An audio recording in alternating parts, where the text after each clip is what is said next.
Donc on enchaîne maintenant avec Budget Télécom, hein, une valeur qui est passée du 5 octobre 2016 de 33 centimes à 2,91, donc une hausse absolument phénoménale qui nous vaut d'être en tendance haussière de moyen terme. Ça se voit aux trois systèmes de suivi de tendance. Tout d'abord les pics, vous voyez quand les pics sont montants et que les creux sont montants, c'est-à-dire qu'au regard de cet indicateur, on est en tendance haussière.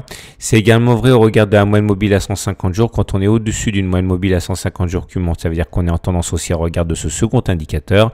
Et quand on regarde l'Ichimoku, ici, vous voyez, on est au-dessus du nuage. Quand les cours sont au-dessus du nuage et que la lagging span, ici, la bleue, est au-dessus des cours, ça veut dire qu'on est en tendance haussière. Donc, pas de doute pour l'instant, la tendance est haussière au niveau des trois systèmes de suivi de tendance. Maintenant, il est vrai qu'après avoir connu une hausse aussi phénoménale, eh bien, il est assez classique de consolider et ce à quoi nous assistons à présent. Alors, l'idée, c'est de comprendre qu'on a le prochain support fort qui est la Kijun ici, aux alentours de 1,60. Hein, et chacun des plats que peuvent faire les lignes de l'Ichimoku correspondent à un support éventuel. C'est-à-dire que si on devait casser les 1,60, et bien dans ce cas, le prochain support solide serait sur ce plat de Tenkan-ichi à 1,35. Et si on devait casser ça, on aura un autre support important aux alentours de 1,10. Tout en sachant que ça, c'est pour du court terme. À moyen terme, la tendance, elle est clairement haussière. Maintenant, au niveau des indicateurs techniques, on voit qu'il y a plus de chances de continuer à aller plus bas à court terme que d'avoir fait les plus bas au regard du fait que le MACD est en dessous de son signal. Maintenant, ce qui vient justement nuancer ça, c'est que le momentum est au-dessus de 0 et le RSI au-dessus de 50. Et ça, c'est plutôt l'inverse. Et ça veut dire que les indicateurs techniques sont mitigés et qu'au regard du momentum et du RSI, eh bien, on peut rebondir à n'importe quel moment.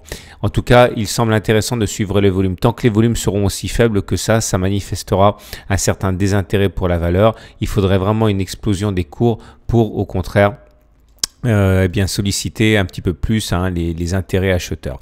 Je vous propose de suivre ici une oblique descendante qui pourrait vous aider à identifier le moment où la tendance basculerait, reprendrait à la hausse. Hein. Donc clairement, ça veut dire que tant qu'on ne repasse pas au-dessus de cette résistance oblique descendante, eh bien on est toujours soumis à une pression baissière importante. Alors, pour faire simple, ok, je répète le plus important. On est maintenant installé a priori dans un système de tendance haussière. La consolidation est en marche. La consolidation ne s'arrêtera pas tant qu'on n'aura pas au moins cassé cette oblique descendante. Et au niveau des supports, on a du solide sur les 1,6, on a du solide sur les 1,35, on a du solide sur 1,11, sans qu'a priori on puisse dire que pour l'instant, on ait fait les plus bas et que la consolidation soit terminée.